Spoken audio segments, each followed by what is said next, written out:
Assalamualaikum warahmatullahi wabarakatuh. Nama saya Muhammad Hashim dari Satria 23 dengan NPM 50421982. Di sini saya akan menjelaskan kimia larutan, larutan elektrolit, dan non-elektrolit. Selamat menyaksikan.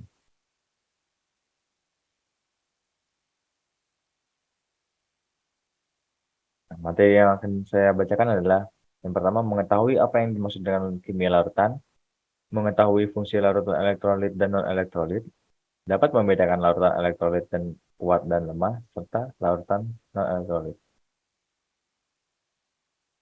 Yang keempat, mengetahui contoh-contoh larutan elektrolit dan non-elektrolit. Dan yang terakhir, mengetahui penurunan titik beku larutan elektrolit dan non-elektrolit.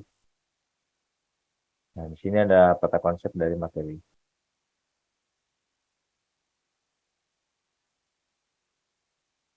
Apa sih larutan itu? Dalam kimia, larutan adalah zat campuran homogen yang terdiri dari dua atau lebih zat. Zat yang jumlahnya satu, zat yang jumlahnya lebih sedikit di dalam larutan disebut zat terlarut atau solut. Sedangkan zat yang jumlahnya lebih banyak daripada zat-zat lain dalam larutan disebut pelarut atau solvent. Larutan elektrolit. Larutan elektrolit adalah larutan yang terdapat zat-zat yang membentuk ion-ion ketika dilarutkan dalam air menghasilkan larutan yang menghantarkan arus listrik dengan memberikan gejala berupa menyalanya lampu pada alat uji atau timbulnya gelembung gas dalam larutan. Beberapa macam larutan elektrolit yaitu berupa asam, basa kuat, dan garam. Di sini adalah contoh yang tergolong elektrolit kuat yang ada.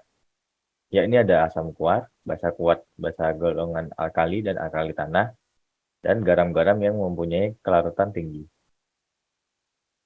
Berdasarkan daya hantar listriknya, larutan elektrolit dapat dibedakan menjadi larutan elektrolit kuat dan larutan elektrolit lemah. Nah, di sini ada larutan elektrolit kuat, yakni seluruh molekulnya terurai menjadi ion-ion atau terionisasi sempurna. Pada persamaan reaksi, ionisasi elektrolit kuat ditandai dengan satu arah panah ke kanan dan dengan harga derajat ionisasi adalah 1. Ciri-ciri larutan elektrolit kuat pada rangkaian alat uji, yakni nyala lampunya terang, molekul netral pada larutan hanya sedikit atau tidak ada sama sekali, dan gelembung gasnya banyak, dan menghasilkan banyak ion. Nah, sebenarnya seperti ini. Dan B adalah larutan elektrolit lemah. Pada elektrolit lemah, tidak semua molekulnya terurai menjadi ion-ion atau ionisasi tidak sempurna. Sehingga dalam larutan hanya ada sedikit ion-ion yang dapat mengantarkan arus listrik. Dalam persamaan reaksi, ionisasi elektrolit lemah ditandai dengan panah dua arah atau bolak-balik, dengan harga derajat ionisasi lebih dari 0 tetapi kurang dari 1. Ciri-ciri larutan elektrolit lemah pada rangkaian alat uji, yakni nyala lampu redup dan netral dalam larutan banyak, gelembung gas sedikit, dan juga menghasilkan sedikit ion molekul.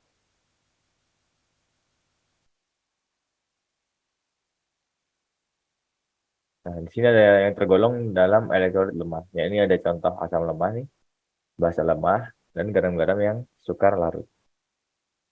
2. Larutan non-elektrolit. Larutan non-elektrolit adalah larutan yang terdapat zat-zat yang berupa molekul ketika dilarutkan dalam air menghasilkan larutan yang tidak dapat dihantarkan arus listrik dengan memberikan gejala berupa tidak ada gelombang dalam larutan atau lampu tidak menyala pada alat uji. Mengapa dikatakan larutan non-elektrolit? Karena tidak ada molekulnya yang terurai menjadi ion-ion atau tidak terionisasi. Sehingga dalam larutan tidak ada ion-ion yang dapat menghantarkan arus listrik. Dengan harga derajat ionisasi adalah 0. Ciri-ciri larutan non-elektrolit pada rangkaian uji adalah lampu tidak menyala, netral dalam larutan banyak, tidak terdapat gelembung, dan tidak ada molekulnya yang terurai menjadi ion-ion.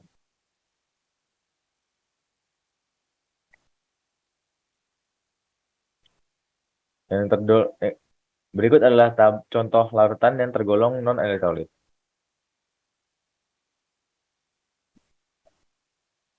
Dan ini adalah tabel pengujian daya hantar listrik beberapa larutan.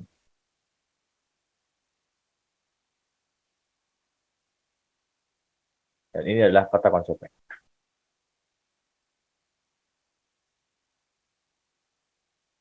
Sifat koligatif larutan elektrolit dan non-elektrolit. Sifat koligatif larutan adalah sifat larutan yang tidak bergantung pada jenis zat terlarut, tapi bergantung pada banyaknya jumlah partikel zat terlarut pada larutan.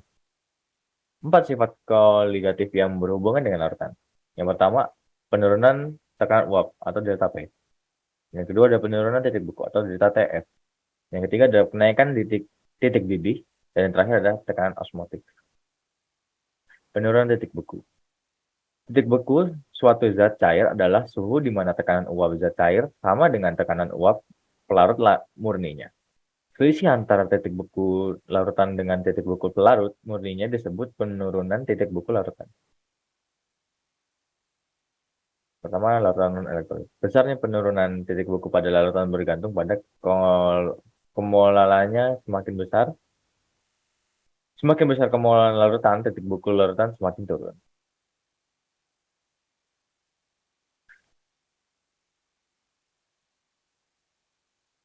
Larutan elektrolit. Dengan rumus delta TF sama dengan M kali KF kali I. Dan delta TF sama dengan M kali KF kali 1 sama dengan M-1 alfa. Penerapan penurunan titik beku dalam kehidupan sehari-hari. Pertama, membuat campuran pendingin sebagai bahan pembuatan es putar. Yang kedua, membuat zat anti beku pada radiator mobil. Yang ketiga, mencairkan salju di jalan raya. Yang keempat, anti beku dalam tubuh hewan. Yang kelima, menentukan massa molekul relatif. Sekian dari saya, kurang lebihnya mohon maaf. Wassalamualaikum warahmatullahi wabarakatuh.